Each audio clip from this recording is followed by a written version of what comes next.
এটা লঞ্চ করাটাই উচিত হয় না। এটা লঞ্চ না করে যদি সরাসরি এরপরের যে ভার্সন, যেটা হায়ার সিসি 250R কেন জরুরি, কারণ যেহেতু বাংলাদেশে হায়ার সিসি লঞ্চ হয়ে গেছে অলরেডি, আর হায়ার সিসি বাইক কিন্তু মানুষ অলরেডি কিনতেছে। হুন্ডার সিবিআর এর নতুন একটা এডিশন তারা বলতেছে এটারে, অ্যান্ড হুন্ডা সিবিআর এর যে মডেলটা অলরেডি বাংলাদেশে এক্সিস্টেড করতো, ওইটা আর এটার মধ্যে যদি আপনি ফিজিক্যালি চেঞ্জের কথা বলেন, এক কথায় বলতে গেলে জাস্ট কালারটা, এর আগে রেড কালার ছিল, আর হুন্ডার সিবিআর র্যাপসুল এডিশন যেটা, ওটা অরেঞ্জ কালার বা ইয়েলো কালার যেটাই বলেন।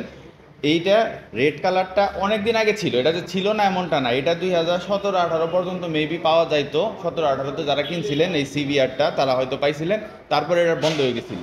নতুন কইরা 2025 সালে তারা এটা লঞ্চ করছে। আর এটা লঞ্চের পিছনে তাদের কি উদ্দেশ্য আমি জানি না, কিন্তু আমি বলবো যেহেতু বাংলাদেশে হায়ার সিসি লঞ্চ হয়েছে, বাংলাদেশের মানুষ আগ্রহী ছিল, যেমন হুন্ডা সিবিআর 250R যেটা, ওই বাইকটার জন্য, বা হুন্ডার আরও যে আপডেটেড মডেল আছে সেইগুলোর জন্য, কিন্তু সেই জায়গায় হুন্ডা সিবিআর 150 এটা মনে হয় না কোনো ভালো একটা কারণ বহন করে লঞ্চের জন্য। এখন তারা হয়তো এমনও হইতে পারে যে এটা আর কিছু স্টকে ছিল, লঞ্চ করে স্টক আউট করে এর পরবর্তীতে ইনশাল্লাহ হায়ার সিসি লঞ্চ করবে। কিন্তু এখন পর্যন্ত আমি এটা আসার পরে আমি প্রথমে একটু খুঁজা দেখলাম স্পেসিফিকেশনে, কাগজে কলমে, যে কোনো আপডেটের কোনো দেখা আছে কিনা।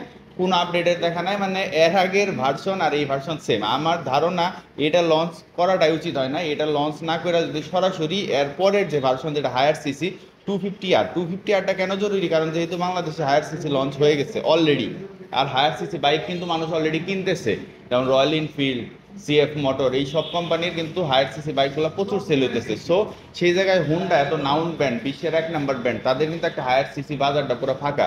যেমন এর আগে এই হায়ার সিসি নামে এই দুইটা নামাইছিল, সেটা হলো 100 2.0 180 সিসি, কিন্তু 180 সিসির ওরকম হায়ার সিসি বলা যাইতেছে না, কারণ 180 সিসিতে ওইরকম ভালো পাওয়ার পারফরমেন্স পাওয়া যাবে না। এটা এই প্রাইস সেগমেন্টে ভালো একটা অপশন, বাট যদি হায়ার সিসির কথা চিন্তা করেন তাহলে কিন্তু 180 সিসি হায়ার সিসি না, হায়ার সিসি আমরা শুরুই করি 250 থেকে।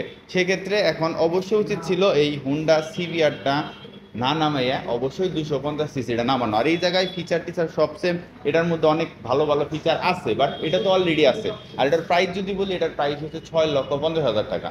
তার চেয়ে আমি যদি বলবো যে 2 লাখ টাকা বা 1.5 লাখ টাকা বেশি হয়েও যদি 250Rটা আসতো, মার্কেটটা কাঁপাইতে পারতো। কারণ এখন যেহেতু অন্যান্য হায়ার সিসি বাইকে টপ রেঞ্জের মার্কেট অলরেডি কাভার করে ফেলছে, যেমন সিএফ মোটরের যে কিছু বাইক দেখতেছি হায়ার সিসি, ওগুলো কিন্তু ভালো রেসপন্স অলরেডি পাচ্ছে, যদিও ওগুলো চায়না বাইক। তারপরেও সেই জায়গায় একটা জাপানি ব্র্যান্ড যদি হায়ার সিসি না লঞ্চ করে সেই পুরান মডেলটা আবার লঞ্চ করে, এটা কোনোদিনই আমার কাছে অ্যাকসেপ্টেবল লাগে নাই। যাই হোক, কোম্পানি কি জন্য লঞ্চ করছে এটা তার কোম্পানি বলবে না, তারা বলতেছে নতুন একটা কালার সেই জন্য লঞ্চ করছে। এরপরে আমরা হুন্ডা কোম্পানির কাছে বা বাংলাদেশ হুন্ডা প্রাইভেট লিমিটেডের কাছে এইটাই আকুতি জানাবো যে ভাই, যত তাড়াতাড়ি সম্ভব হুন্ডার 250 সিসি বা হায়ার সিসি যে বাইকগুলো, এগুলো তাড়াতাড়ি লঞ্চ করেন। প্রাইস যেমন চাই তাই হোক, আমি বিশ্বাস করি মানুষের টাকা আছে, ভালো একটা যদি ডিল পায় মানুষ অবশ্যই কিনবে। যেমন ধরেন এটা যদি 250 সিসিটা নাইমা 7 লাখ 8 লাখ টাকাও দাম হইতো, কিছু মানুষ ছিল তারা এগুলা কিনতো। তো প্রাইসটা মেটার করে না, প্রোডাক্টটা মেটার করে। এখন এটার প্রাইস যদি আরো 50,000 টাকা কম হইতো, তাও আমার কাছে এটা ভ্যালু ফর মানি মনে হইতো না। তার চেয়ে যদি হায়ার সিসি নামে 2 লাখ টাকা বেশিও দিত, ওটা আমার কাছে ভ্যালু ফর মানি মূল্য হইতো। তো ভিডিওটা আপনাদের কেমন লাগলো, আর হুন্ডার এই সিবিআর এর নতুন কালারটা, মানে যারা 18-19-এ দেখছেন তাদের কাছে নতুন না, কিন্তু যারা ওই সময় ব্ল্যাক কালারটা দেখেন না তাদের কাছে নতুন কালার কেমন লাগলো কমেন্টে জানাতে পারেন। আর এরপরে নেক্সট যে কোনো মোটরসাইকেল রিলেটেড ভিডিও আপডেট পেতে আমরা অবশ্যই ফলোতে রাখবেন। ভালো থাকবেন, আসসালামু আলাইকুম।